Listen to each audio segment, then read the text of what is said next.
So I had a plan, a beautiful plan, a clean, well-reasoned plan.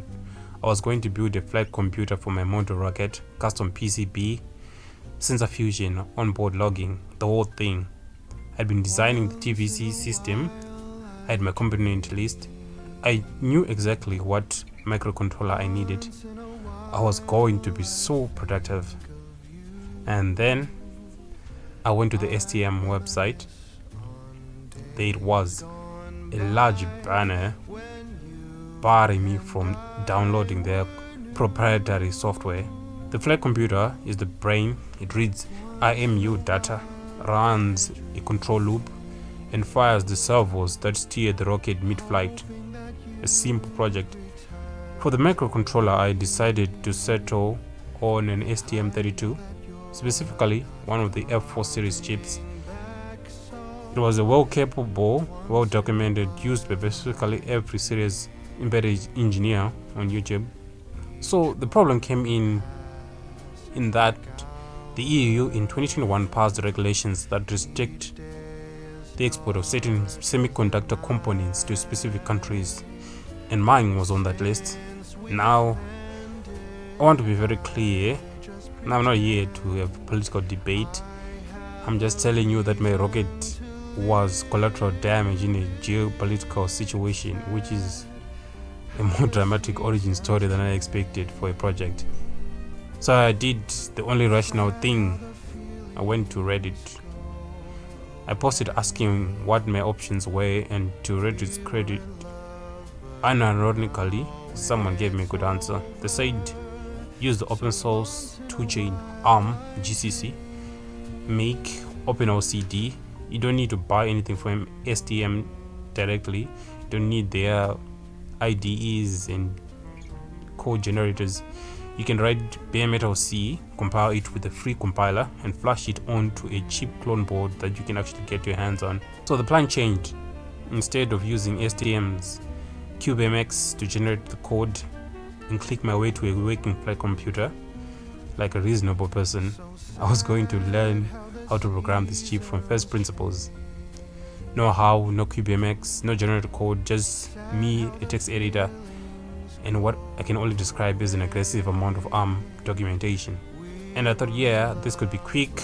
I'll just figure out how the chip works, write a few registers, done. The first thing I had to understand was the build process, which sounds boring, but bear with me, because this is where things start getting interesting. When you write code on a normal computer, you don't think about how it starts. On a bare metal microcontroller, there's no operating system, there's no runtime. When power hits the chip, it doesn't know anything. It doesn't know where your code is, it doesn't know where the stack is, it doesn't even know what main is. So you have to tell it everything. So you have to write a startup file, a tiny assembly, or a C file that runs before your main function even exists. It sets up the stack pointer, initializes the memory, and then only then it calls your code. And then you write a linker script, a file that tells the compiler where in memory to put each piece of your program. Flash starts here, RAM starts here, stack goes there, heap goes here, yeah, sort of things like that. And then you write a makefile that ties it all together. And none of it is explained in the same place, which means I spent a lot of time asking an AI to explain what a linker script actually does, multiple times, in different ways, until it clicked. So I'm going to be talking about something I found interesting, that is the vector table. So this is the part I actually want to talk about properly, because once you understand this, the whole chip practically makes sense. When the STM32 powers on, the very first thing it does before running a single code is look at a specific address in flash memory.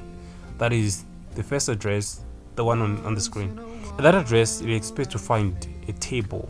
This table is called the vector table. The first entry in the vector table is the initial stack pointer, literally just a number that tells the CPU this is where the top of RAM is. Put your stack here. The second entry is the reset handler, the address of the function that runs first. Always, no exceptions. And then after those two comes a long list of exceptions and interrupt handlers. Every possible thing that can interrupt your system. Timer firing, a UART receiving data, hardware fault as a slot in this table. Each slot holds a function pointer. When that event happens, the CPU looks up the corresponding slot and jumps to whatever address is stored there. When I realized this, that this table is just an array of function pointers sitting in flash, and that the CPU is literally just doing a table lookup when an interrupt fires, something clicked, or the complexity you see in CubeMX generated code, the function calls, the RQ handlers, the NVIC enable, all of this is just bookkeeping around this table. And the reason this matters for a flight computer specifically, ever since I need to read the IMU, the parameter, the GPS, talks over a peripheral, SPI, I2C, UART, each of those peripherals is interrupts. Each interrupt is a vector. If I don't set up the vector table correctly, my peripherals are effectively mute. Flight computer is stalled, not abandoned, just stalled. I got too deep into bare metal programming, like genuinely deep. I understand the startup sequence. I can write a Lingo script from scratch. I understand what the build system is actually doing. I know what's in the vector table and why. That knowledge didn't exist inside my head before the sanctions forced me off the easy path. But the rocket isn't flying yet. Here's the thing though, and I mean this sincerely. The detour was not a waste. When I eventually do build the flight computer, I won't be copy pasting how code and hoping it works. We'll know what the chip is doing. That matters when debugging. Early in the morning, IMU is returning garbage, and you need to know whether it's a timing issue, a DMA configuration issue, or whether you just forgot to enable the peripheral clock. The sanctions were annoying, the banner was bleak, but the Reddit comment that said just use the open source 2gen accidentally gave me a much better education than I would have gotten otherwise. The rocket will fly eventually.